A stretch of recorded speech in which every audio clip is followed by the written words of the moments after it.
Well, hey there, YouTube, Internet, it's Petey, and I just finished watching the Woodstock 99 3 days of peace, love, and rage documentary. This is an hour and 50-minute long documentary. Geez, it's hot. It's a hot one here. And it just came out. We can go over and take a look on here. Blah, blah, blah. Woodstock 99 Peace, Love, and Rage is a 2021 documentary film about Woodstock 99. Now, this just came out July 23rd, 2021. I watched it on Look Movie. Look Movie. Lookmovie.io is the place that I found this. It's available on your streaming services now.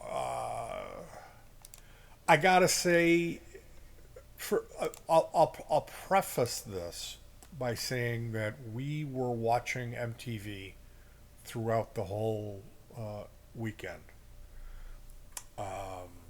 In 1999, I wish I had got to here, but I remember being aware of it going bad. And then when I heard about the sexual assaults, it just left a permanent, indelible marker of shame and like guilt. Like, I don't want to have anything to do with Woodstock 99. I don't want to think about it. I don't want to hear. And it's because I'm a musician. And, I have daughters, and I'm not one of these, like, unbelievably horny people that can't keep it in their pants.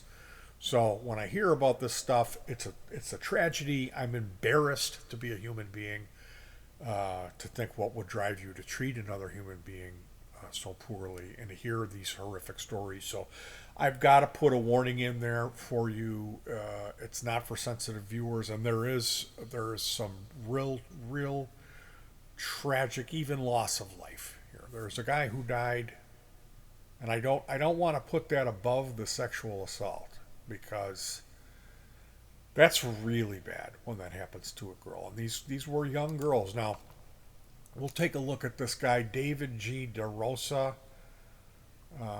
He had hypothermia, where you get so hot you'll end up feeling like you're cold and then you die. His body completely overheated. And see, the thing was, they were charging an exorbitant fee for water, and it was on a military base that was completely fenced in with this peace fence that they completely tore that down, and they burned everything on Sunday night. When it really, you have to watch this movie. I'm telling you, if you're a music person, you can't miss this. It shows it from above. It takes a real fair look at how it devolved into this shit show. That it was a recipe for disaster. It was a perfect storm, and there's a real lot of reasons for that, and I will touch on some of that. The fact that it was so corporate and profit stock, you know, the fact that at the time, uh, the media was pummeling us with this message that the world was going to end in December because of the stupid Y2K computer bug. Of course, this did not occur.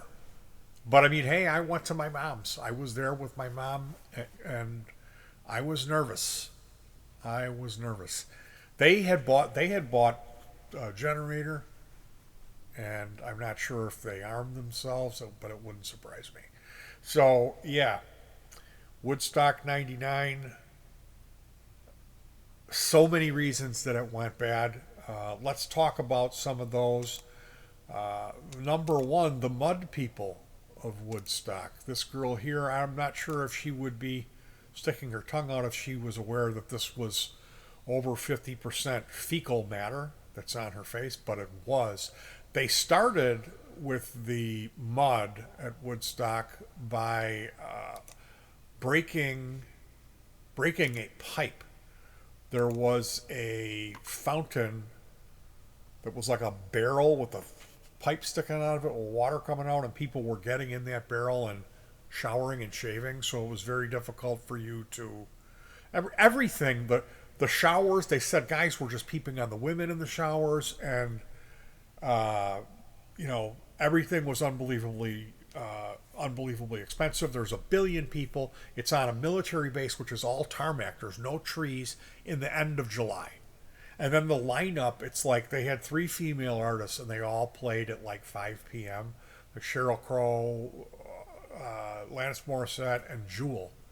And then after that, it was like, okay, Korn, Limp Bizkit, Metallica, Megadeth, ICP was there, Rage Against the Machine. So another aspect of it was that it was uh, too many dudes, that it was all 24-year-old college bros that were there, and they were there to have the experience of their life. Um, let's see. Woodstock 99. Why?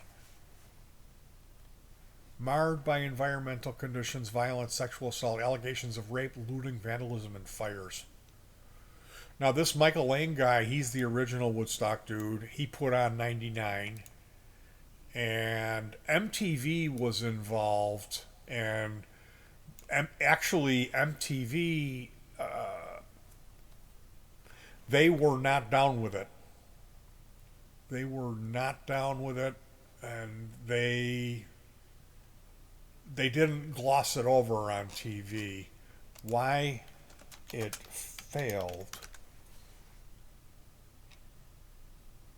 Okay, here we go. This is the article I had pulled up earlier. So, number one, a military basis, no face place for the festival. That it was all tarmac in the July heat. And then the water was incredibly expensive, $9 in today's money. And you had no access to the free water. The mud people,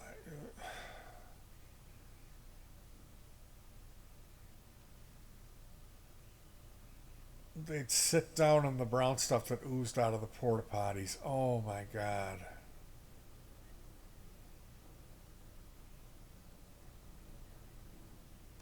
What, like, why would you do that? There were too many dudes. Now, this is going to be confident. A lot of people are going to be upset when I say this.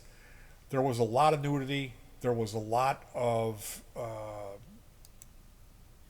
show your boobs. And then there was just airbrushing. They had an airbrush thing where they would airbrush these naked girls and they would go in with flowers painted over their naked bodies, but they're still naked. And I know this isn't a popular thing to say with feminism, but you can't walk around nude. You're going to cause problems, and especially in that atmosphere. When it's a billion dudes, there's no water, all they're doing is getting messed up on alcohol and drugs. You're going to have problems. Now they had two stages, one on either end, a mile apart, and then they had a rave tent, and people would go to these raves and take ecstasy, and it never ended. Like they said, there was no break, there was no downtime. It was just you just keep going and going and going, and eventually something's going to break. And like this guy, they show this guy who passed away, his notes. He was taking notes through the weekend, and his whole thing was to get in the pit for Metallica, and that's where he died. He went in there. This guy didn't drink or get high. And he went in there to live the life and see what that feels like, what he'd seen so many times on MTV. And his body temperature went through the roof. He was maybe had a little bit excess body fat on him, and he went into hypothermia. And when they took him into the tent, they were like, oh, he's overdosed. Everybody that comes in get the standard overdose shot that we give them, and we'll come back and check them later. And they literally didn't even have any the equipment to check people's body temperatures, which is like this is the medical tent and it's the end of July and this tarmac. Water's $4 and you're not going to think that people are going to be going into heat stroke, and that's why he died. So while I'm recommending this, I got to warn you, it's horrific. It's tragically sad. That guy, his notes, he was a good guy, and he he remarked about how horrible the band Jamiroquai was. And I went and watched their set, and people are like, "This is like nobody realized that they were witnessing history, and like this is the greatest vocal performance ever." And like this band is so tight and they're so amazingly musical. Why didn't more people become a fan of these guys? Like all this stuff, but I just think of that guy with his giant white hat. That's all I remember of Jamiroquai. That and being a horrible name that it sounded like they were black, but they were all white. And then I hated them. I did not like that band. It was like smooth jazz or something, hip hop jazz. I don't know. I'm sorry. I only like white guy guitar music. It's all that I like. Am I a racist for that? Well, I guess I'm a racist. But the security sucked. So this is a major point. They Anybody who wanted to could go. You would go to this thing, a kiosk. And they would give you a shirt and a badge, and then you would get paid. And I guess you could work 24 hours a day for 3 days if you wanted to. And all the security guys, they would basically just take their shirts and they would go, okay, I'm going to go. And then they would go to their car and take the shirt off and hide the badge and put a regular shirt on and just go into Woodstock. Or they would be like, I'm security, and they would go mac on chicks. So it was a perfect storm. Like I said, they had a group. There was a tent of volunteers that were there for gun violence protest and their thing, and they were going to do a vigil for the victims of Columbine. So they gave out these handheld, like this big, white candles. They gave out like 1 million of these candles, and then Sunday night everyone lit their candle, and then they started lighting everything else, and then it was sporadic bonfires, and then they started throwing the tables and the wood and whatever they could, and these bonfires erupted into like serious fires. Then they knocked over the PA tower and started getting ripping speakers off of it and throwing them in there. And at that point they got this high on fire thing, which is like a demon or it's a fit or a state. I've felt it when I was a kid. We used to have 4th of July firework wars. Me and my cousins would run around, and when you start playing with fire on that level, there is a thing that happens, and there was a percentage of people who are vulnerable to that who fell into that. And there was just a lot of other people. You see these people walking around at the end of Sunday night, and they're fully clothed. They haven't dove face first into the piles of human excrement. So there was a good amount of people that were there who were just watching, but then there was an overwhelming amount of people on Sunday night who were just there to completely destroy everything. And that's where it gets scary. That's where it turns, where they had to like call in the cops, and you know.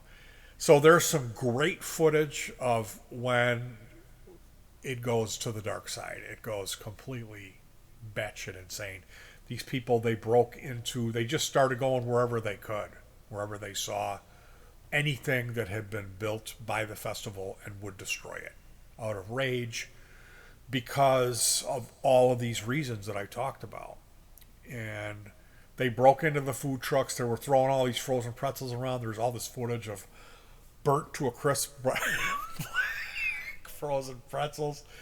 And they got into the water. They were ripping ATMs open. They burnt a Mercedes Benz or a Rolls Royce. Some car got burnt up, and it was just a complete,